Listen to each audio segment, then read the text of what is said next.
My name is Alvin Mosioma.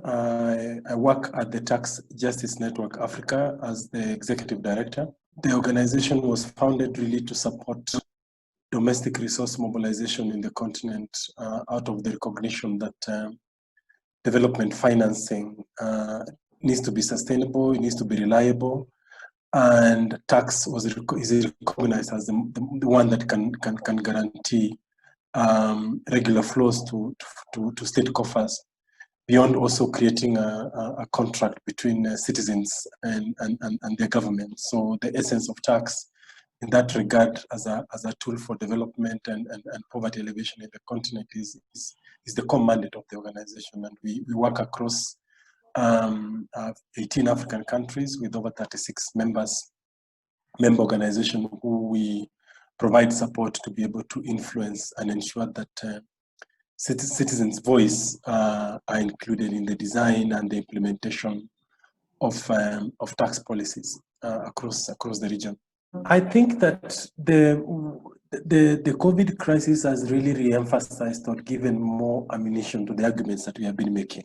Really, when we say that the ability of the state to provide basic services is linked to its ability to collect revenue, this COVID crisis really exposed that even more. If you look at the health system in the continent, even the projections about what would happen if this crisis hits the magnitude we are seeing in other countries, and the disastrous healthcare systems we have.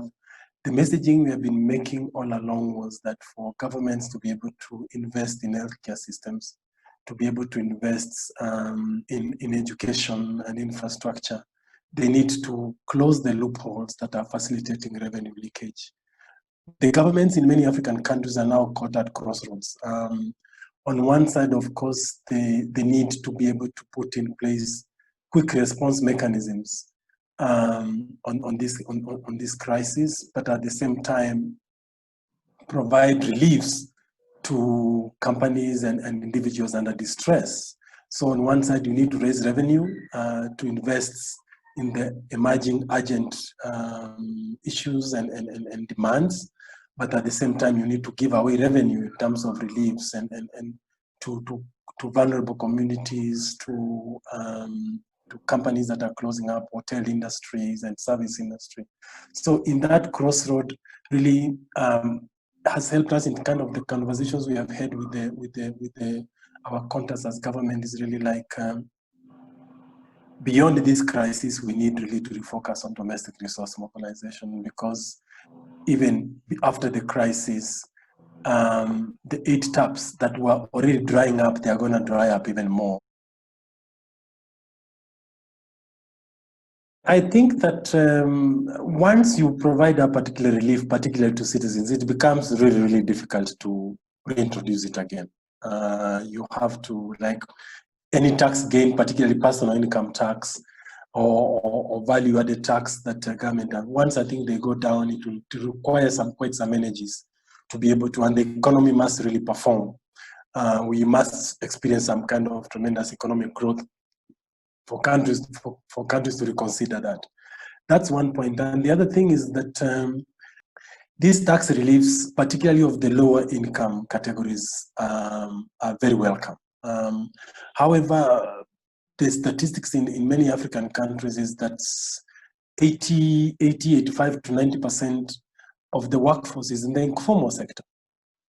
So how are you going to, a tax relief for people that in the employment sector, many of those who have been either way been relieved of their jobs, if you are earning 24,000 Kenya shillings, which is $240, you are a waiter in a restaurant or a hotel, that hotel is closed up because they are not getting visitors, sends you home. That government relief does not benefit you at all. And what we saw, actually what we're experiencing, is that the job losses are actually in those very low categories, the flower industries, because they are not exporting flowers anymore.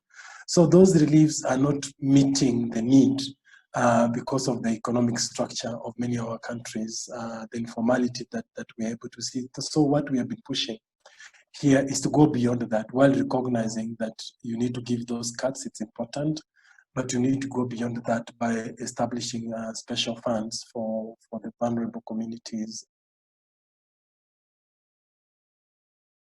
How do we push for not just debt moratorium, which has been what I think the responses we have seen from the IFIs, the IMF and the World Bank of putting debt moratorium. It's really total debt cancellation. I don't think that if we don't achieve a total debt cancellation, the economies of these countries are going to suffocate. And that's really re-emphasizes the need for the big picture conversations. Really, I recognize that domestic taxation, there's a limit on how much you can tax an economy that is not really functioning. If our hotels have closed up, if our industries are locking up because they are not able to export their merchandise and their goods, then harnessing domestic rationalization hits very quickly, it hits the wall. So that's why I'm personally, and I've been trying to encourage my colleagues to try and, while focusing on the importance of taxation, to try and connect it to the big picture. And even in terms of the resolutions and the policy demands we're making on government and other institutions such as the IMF and others, that we need to ensure that the COVID crisis is an opportunity really for a structural transformation of the economies of the continent.